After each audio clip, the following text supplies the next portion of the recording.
Bleacher Report just released their top 20 WNBA player rankings ahead of the 2025 season. So this was an article that was put out by Bleacher Report where they basically ranked the top 20 WNBA players. Number 1, A'ja Wilson. Number 2, Napheesa Collier. Number 3, Breanna Stewart. Number 4, Alyssa Thomas. And number 5, Caitlin Clark. Did you see what Bleacher Report just did to Caitlin Clark? They ranked her 5th in their 2025 WNBA player rankings after she finished 4th in MVP voting as a rookie. How does that make any sense? The disrespect is unreal. Rachel Demita didn't hold back when she saw these rankings, and I totally get why. Clark single-handedly boosted league attendance by 74% and skyrocketed TV ratings by 170%, yet somehow she's getting pushed down the list. There's something fishy going on here. Before we move on, I'd like to ask you a small favor. If you appreciate this content, please take a second to like this video and subscribe to the channel.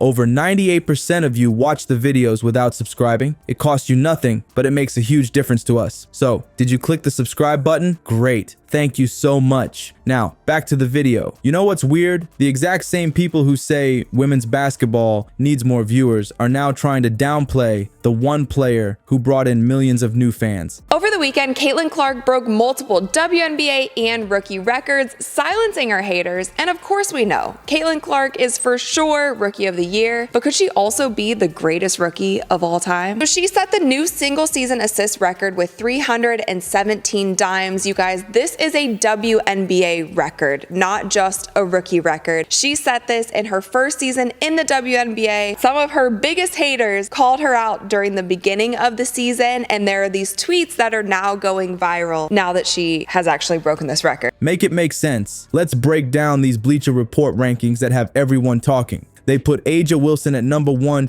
Breanna Stewart at number 3, Alyssa Thomas at number 4, and somehow Caitlin Clark at number 5. I'm scratching my head here because this makes absolutely zero sense.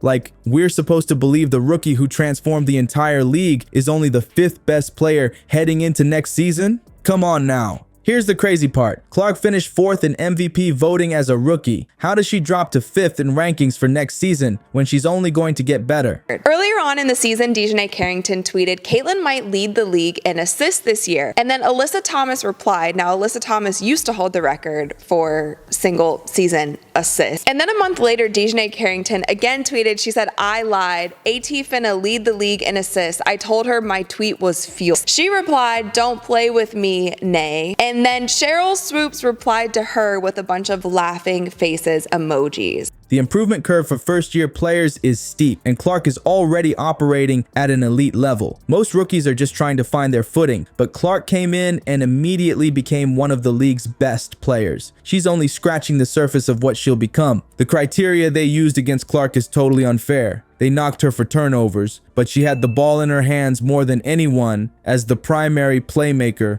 for the Fever. Of course, she's going to have more turnovers.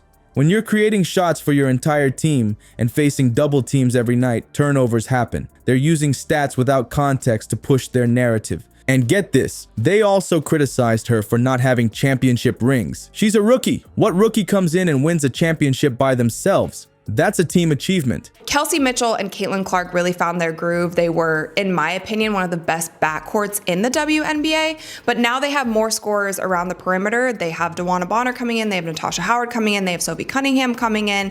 There are more threats. Are they going to go up because they won't have as much attention on them? We will just have to see. I'm glad Kelsey Mitchell is in the top 20, but I feel like throughout this season, she will probably move up. Dearica Hamby is a sleeper for me, and she was one who performed really well in Unrivaled. And Dearica Hamby is also another case where it's kind of like the Indiana Fever, where last season the Sparks didn't have the greatest team. The Fever were literally one of the worst teams in the league before Clark arrived. They went from a 13-27 record to making the playoffs. That's an incredible turnaround in just one season. Meanwhile, A'ja Wilson and Breanna Stewart, who ranked higher than Clark, didn't even make the playoffs with their teams. Where's that criticism? Wilson's aces got bounced in the first round despite having the most talented roster in the league. Stewart's Liberty got eliminated by the Sun, but somehow Clark gets penalized more for not winning a championship.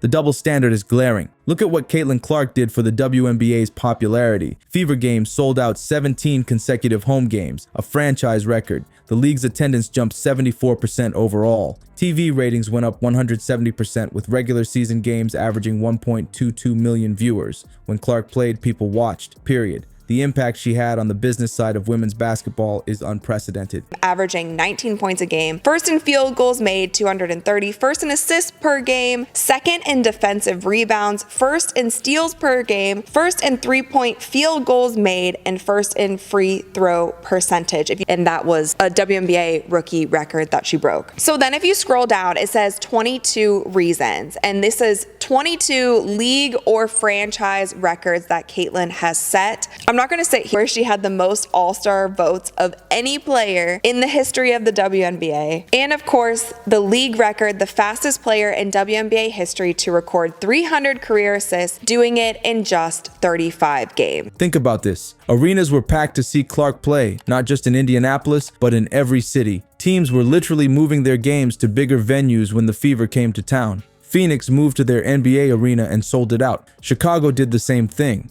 These teams knew having Clark on the schedule meant more revenue, more attention, and more fans. The numbers don't lie. Clark was getting double and triple teamed all season and still finished fourth in MVP voting while breaking rookie records left and right.